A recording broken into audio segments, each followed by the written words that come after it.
Umagang-umaga nga, bumiyahe ko bago pumasok sa trabaho dahil malapit sa amin at medyo mataas yung fare, kinuha ko na agad. Maya-maya parang napansin ko, naglolo ko yung apps ng Joyride. Medyo nalito ako sa daan kasi hindi dumagalaw yung mapa. Kala ko paliko, nung pala pa diretso. Buti na lang medyo kabisado ko yung daan. Tinaha ko ngayong maliit na eskinita dito sa Rivera.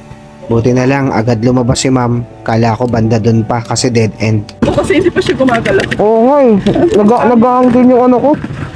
Nagsabi rin si ma'am na parang hindi ako gumagalaw sa navigation niya. Talagang sira nga talaga yung apps ng Joyride.